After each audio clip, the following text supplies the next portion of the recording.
بتدوري على الخلطة السرية للتشيكن ناجتس أو ناجتس الفراخ المقرمشة الماكدونالدز دي، بس مش لاقية وصفة سهلة وبسيطة معاكي؟ عندنا في قناتنا قناة تيسير أبو دهب ألذ وأجمل وصفة لناجتس الفراخ المقرمشة اللذيذة، ولا أجدع وصفة ماكدونالدز في البيت بطريقة سهلة وموجودة في كل بيت. بس ما تنسيش تتابعينا على قناتنا قناة تيسير أبو دهب وتفعلي جرس الاشتراك عشان يوصلك كل جديد. اول حاجة معانا هنبتدي نجهز عيش التوست السادة، زي ما انت شايفة هتلاقيه في اي ماركت. هتبتدي تاخدي 8 قطع وتبتدي تشيلي الاطراف، تبتدي تقطعي الاطراف بالشكل اللي انت شايفاه ده، تقطعيها كده من كل الجوانب بالشكل اللي انت شايفاه ده.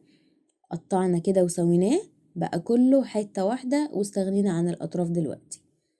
بعد كده هتبتدي تقطعي القطع دي مكعبات صغيرة بالشكل اللي انت شايفاه ده. ادي اول 4 قطع وادي اول 4 قطع قطعناهم مكعبات بالشكل ده. بعد كده هنبتدي تضيفيهم في طبق كده بالشكل ده، ضفناهم على بعض.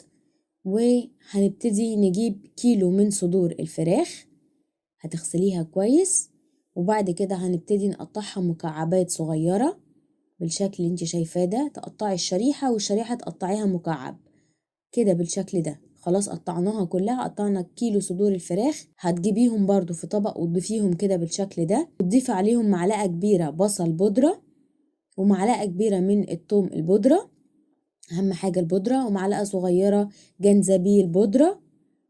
وهتبتدي تضيفي معلقة صغيرة من البابريكا ونص معلقة صغيرة من الفلفل الأسود، هي معلقة واحدة بنعاير بيها، ومعلقة صغيرة من الملح وما تكتريش الملح، ومعلقة كبيرة من صويا صوص أو صوص الصويا يعني كل واحد.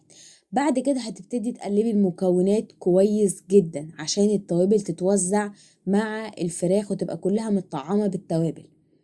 بعد كده هتبتدي تفرمي التوست في الكبة، تشغلي الكبة تفرمي التوست كده. التوست اتفرم بقى معايا بالشكل ده كده، جاهز معايا ان انا ابتدي اضيف عليه الفراخ عشان افرمهم مع بعض.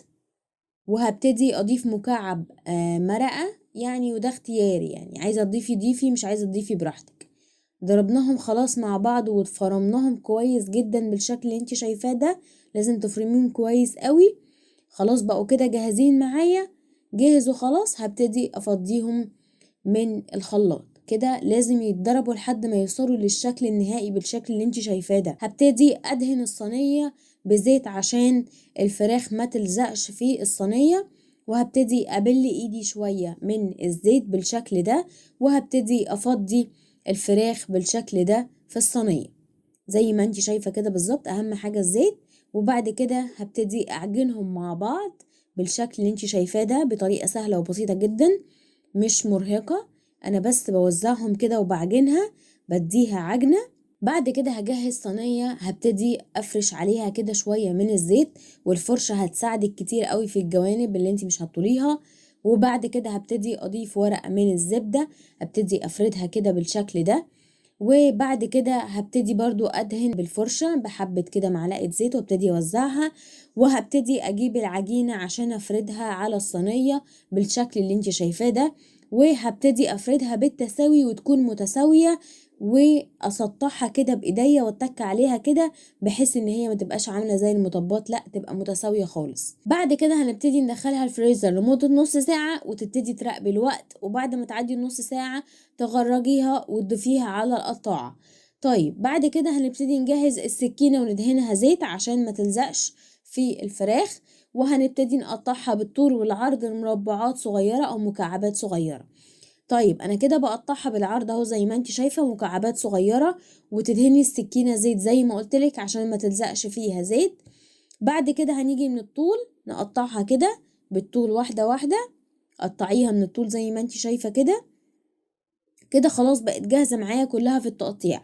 بعد كده هبتدي اجهز البقسماط الخشن اللي انت شايفاه ده، وهروح اجهز 3 بيضات بدرجة حرارة المطبخ، وهضيف عليهم 3 معالق كبار من الحليب، وهبتدي اضيف نص معلقة صغيرة من الملح، وربع معلقة صغيرة من الفلفل الاسود الناعم.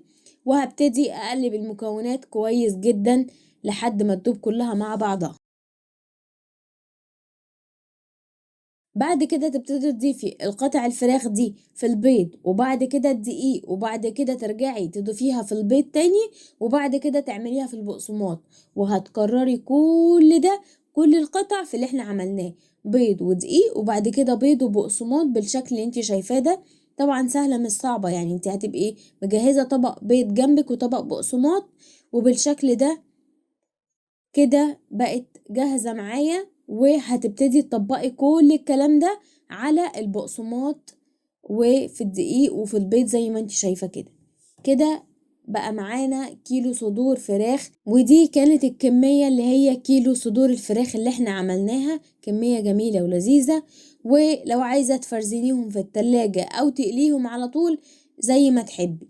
اول حاجة هنجيب ورقة زبدة او كيس نايلون، تبتدي ترصيهم كده بالشكل ده فوق بعض لحد ما تضيفي الكمية، وما بين كل طبقة وطبقة هتضيفي فاصل ورق نايلون زي ما انتي شايفة كده. ما بين كل طبقة وطبقة هتضيفي فاصل ورقة زبدة او ورقة نايلون اللي هي بتبقى عاملة زي اكياس اللبن السايب دي. كده خلاص خلصنا الكمية غطيناها. عايزة تشيليهم في التلاجة زي ما تحبي، عايزة تقليهم على طول زي ما تحبي. نبتدي نقلي الكمية الباقية في زيت غويط جدا عشان تستوي معايا من الوش ومن الظهر في درجة حرارة متوسطة. الكمية اللي عندي او الكمية اللي انا حبيت اقليها لحد ما اللون يقلب جولد هبتدي اقلبها الناحية التانية. اللون بقى ذهبي معايا هبتدي اقلب الناحية التانية بالشكل اللي انت شايفاه ده، ولحد ما يديني نفس اللون الناحية التانية. كده بقت جاهزة معايا. هبتدي اشيلهم على ورق مطبخ عشان ما تبقاش مزيتة وبقى واكلها بزيت كده واحس بطعم الزيت كتير، فلا انا هطلعها على ورق مطبخ بحيث ان هو يشرب